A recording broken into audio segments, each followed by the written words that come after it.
Bonjour chers auditeurs, bonjour chères auditrices et bienvenue dans ce nouvel épisode. Je suis vraiment ravie de vous retrouver pour ce nouveau rendez-vous ensemble. Et pour ceux qui arrivent sur ma chaîne et ne me connaissent pas encore, je suis Stéphanie, médium et passeuse d'âme. Je pratique les soins énergétiques et chamaniques et je vous accompagne depuis 2023 sur le chemin de votre reconstruction et pour retrouver votre équilibre de vie dans ces moments de transition qui peuvent être parfois un peu douloureux ou challengeants, comme par exemple lors d'une situation de deuil ou encore après une voire des rencontres de relations toxiques sur votre parcours. Donc soyez les bienvenus sur ma chaîne où je vous partage à travers ces podcasts mes différentes aventures, mes expériences et je vous propose aussi également certains épisodes sous forme de pratiques simples que vous pouvez mettre en place facilement dans votre quotidien. Je vous remercie vraiment pour votre présence et je vous souhaite une très belle écoute. Bonjour à tous, je voulais vous proposer un épisode de podcast où nous allions méditer ensemble et en même temps travailler avec le Aum. Alors pourquoi j'ai envie de vous proposer ça? Eh bien tout simplement parce que je vous ai parlé dans l'épisode précédent de l'initiation de Reiki Usui au niveau 4. Et c'est vrai que dans le Reiki Usui, on travaille beaucoup avec les Kotodama. Donc les Kotodama, ce sont ces sons guérisseurs.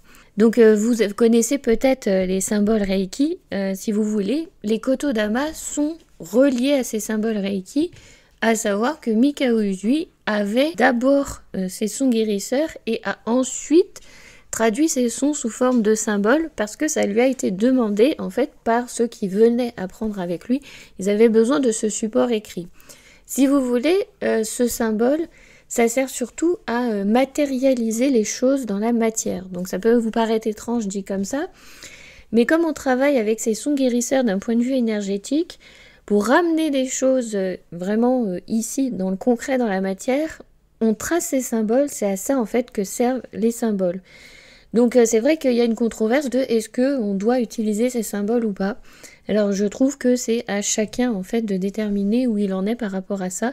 Mais c'est vrai que j'ai pu expérimenter ça, que le fait de le tracer, ça ramène les choses dans la matière. Sachant que quand vous le tracez, vous le visualisez. Vous le visualisez là où vous êtes en train de l'inscrire.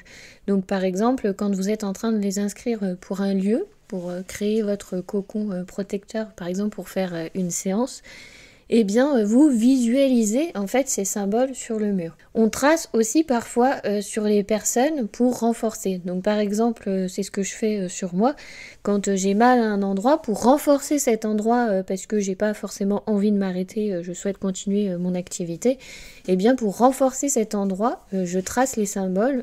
Donc pour pouvoir renforcer, pour ne pas avoir de douleur le temps de mon activité par exemple. Donc voilà à quoi peuvent servir ces symboles. Et donc ces symboles sont liés à des sons. Donc c'est vrai que quand je vous initie donc au Reiki et que vous passez donc le niveau 2 avec l'apprentissage de ces Kotodama, je vous entraîne, je vous ai préparé plein d'audios pour vous entraîner à travailler cette vibration du son à l'intérieur de vous et donc vibration du son des Kotodama qui sont liés au symbole Reiki. Donc forcément, comme c'est une transmission, je vais pas dire secrète parce que finalement vous allez tout trouver sur internet, donc ça n'a pas d'ailleurs vraiment d'intérêt, mais bon ça c'est encore autre chose. Comme je ne souhaite pas partager comme c'est fait sur internet ces sons qui sont un peu transmis, un petit peu légué si vous voulez, c'est un apprentissage, c'est un cheminement, donc partager comme ça sur internet tout est ouvert, c'est bien et en même temps c'est pas forcément toujours bien parce que ça peut ne pas être utilisé à bon escient ni comme il faut, surtout si on n'a pas été initié, ça peut créer des dissonances, donc voilà. Donc effectivement je vais vous proposer cette méditation avec le Aum universel. Donc on va bien faire le Aum, on va bien partir sur du A vers le Aum. Ce que j'aimais beaucoup aussi avec ce maître indien, c'est que il nous transmettait que même les animaux avaient ce son primaire de Aum. Vous savez, quand le chien il bat, il fait naturellement Aum. Donc c'est vrai que c'est un son qu'on retrouve partout. Donc c'est pour ça que je vous propose cette méditation ensemble avec ce son primordial, parce que celui-ci correspond à tout le monde, est universel et en plus est utilisé dans n'importe quelle langue. Vous le retrouverez absolument partout. Tout le monde, sur toute la planète, connaît le son Aum. Donc nous allons nous lancer dans cette méditation ensemble. Je vous laisse mettre sur pause si vous avez besoin de vous installer dans une position confortable sur votre zafu de méditation, pouvoir créer votre petit espace avec bougies, encens, tout ce que vous voulez, et nous allons méditer ensemble. Pour cette méditation, je vous propose de tester 2 façons pour pouvoir faire le Aum.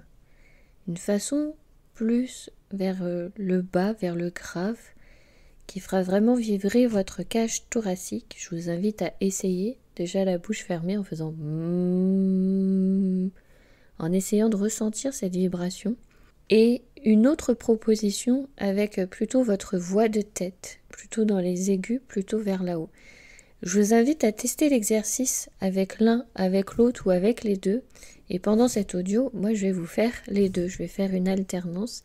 Et donc à vous de choisir si vous souhaitez suivre cette alternance ou choisir plutôt vers le bas, vers le guttural, vers cette vibration de la cage thoracique, ou plutôt vers cette voix de tête.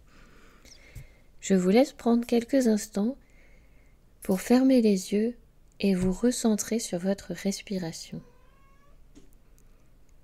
Inspirez par le nez et soufflez lentement par la bouche.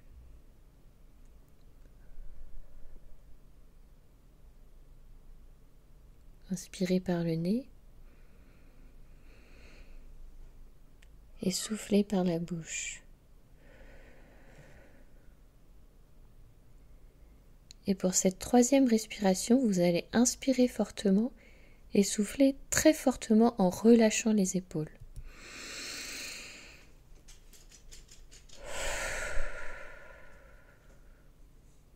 Et nous sommes partis pour cette méditation ensemble.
Et voilà, je vous remercie infiniment pour cette petite pratique. Je vous laisse continuer si vous avez envie de vous entraîner, de vous exercer encore et encore. Vous pouvez le faire autant de fois que vous voulez.